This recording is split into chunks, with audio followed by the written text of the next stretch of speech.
좋다 그러면 이미 니들이 가져갔다고 하니 법사위원회하고 운영위원회는 1년만 하고 1년 후에는 다시 여당한테 돌려달라. 그리고 나서 우리가 1년 한 다음에 다시 돌려줄게. 1년씩 번갈아 가면서 하자. 이걸 이제 정말 마지막 제안이다. 이렇게 공개적으로 제안하고 국민의힘은 민생 현장으로 달려갔습니다. 제가 과방위는 방송 장악을 위해서 저 좌파들이 포기할 수 없는 위원회다. 그렇게 말씀드렸는데 실제로 과방위는 야당들끼리 모여가지고 방송 3법, 방통위법을 통과시켰어요. 이 방송 3법 별거 아닙니다. 공영방송사가 3개 있습니다. 하나가 KBS죠. 하나가 MBC입니다. 그리고 하나가 EBS입니다. 자기들이 뭐든지 다 제동 걸 수 있도록 방통위법을 고쳐서 사실상 가동 중지시키겠다. 이런 것이 지금 더불어민주당이 추진하는 방통위법입니다.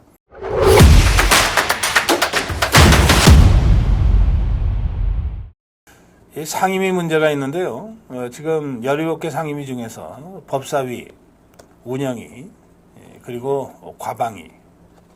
법사위는 모든 상임위의 상원격에 해당되는 것이기도 하고 또 검찰이나 사법부를 감시 감독하는 기관이기 때문에 이재명이 방탄을 위해서는 필수적으로 확보해야 될 상임위입니다. 좌파 입장에서는. 그다음에 운영위원회는요. 대통령실을 감시하는 위원회입니다. 그러니까 운영위원회를 가지고 가는 것은 시도 때도 없이 비서실장, 수석들 불러 제끼면서 대통령실의 업무를 사실상 마비시키고 또 대통령실을 감시 감독한다는 명분으로 김건희 여사에 대한 압박을 계속하겠다. 이런 정략적 의도가 숨겨져 있다고 생각할 수 있습니다. 그런 운영위원회. 그리고 과방위는 왜 이렇게 집착을 할까? 좌파들이 과학기술에 관심이 있어서 그러는 것 같지는 않지 않습니까? 그걸 핵심은 뭐냐? 방송통신입니다. 과방위, 과학기술 방송통신위원회거든요. 그래서 다시 방송 장악을 해야 되겠다. 사실은 지금 거의 모든 방송이 노영 방송, 민노총 산하에 있는 언론노련이 장악하고 있는데 그걸로도 만족 못하겠다. 그걸로도 안심 못하겠다. 더 확실하게 쥐어야 되겠다. 이게 이제 과방위를 가지고 간 속내입니다. 이렇게 3개 상임위를 포함해서 11개를 가지고 가고 7개를 남겨놨는데 이걸 갖고 민심이라고 우원식이라는 자, 국회의장이라는 자가 지금 빡빡 우기고 있는 상황입니다. 저희 아시아투데이는 사설로 이 상임위원장 배분을 둘러싼 원구성 협상 이게 지금 국민의힘에서 하다 안 되니까 권한쟁의 소송을 헌재로 가지고 갔는데 이 정치 문제를 자꾸 헌재나 사법부로 가져가는 거가 꼭 좋은 건 아니죠. 국민의힘이 어쩔 수 없으니까 정말 마지막 수단으로 권한쟁의 소송을 했는데 그 이전에 어쨌든 협상으로 좀 풀어야 되지 않겠냐 이런 취지의 사설을 썼습니다.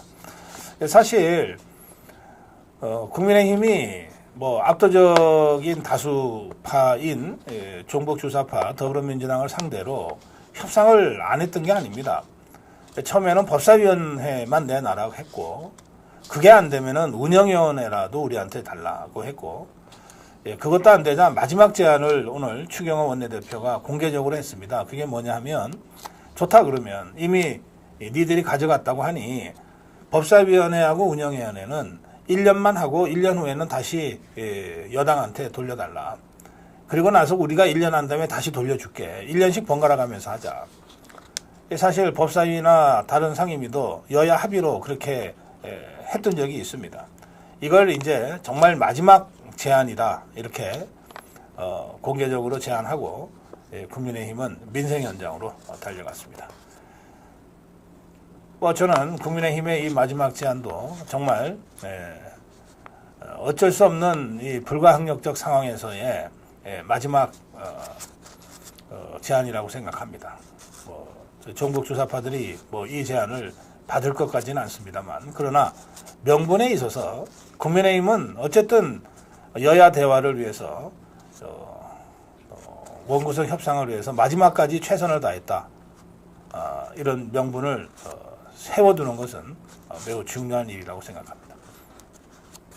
이렇게 대화와 타협을 해서 모든 걸 양보하면서 마지막까지 노력을 했는데도 저 종북주사파 더불어민주당이 일방적으로 강행하고 있으니, 그러면서 상임위마다 악법을 양산하고 있으니 이걸 견제할 수 있는 마지막 수단, 대통령의 거부권밖에는 우리가 의지할 게 없다. 이렇게 국민들한테 설득할 수 있는 명분이 지금 축적되고 있다. 그렇게 말씀드립니다.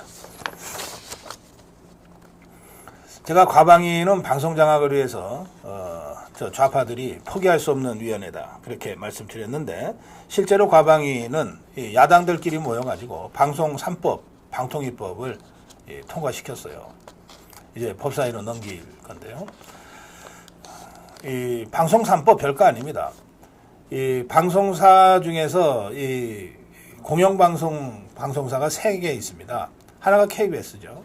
하나가 MBC입니다. 그리고 하나가 EBS입니다.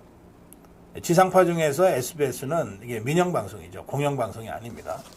그러니까 이 공영방송인 KBS, MBC, EBS의 그 사장 선임을 위한 이사회 구성을 좌파들한테 유리하게 바꾸겠다는 것이 방송 3법의 내용이고요.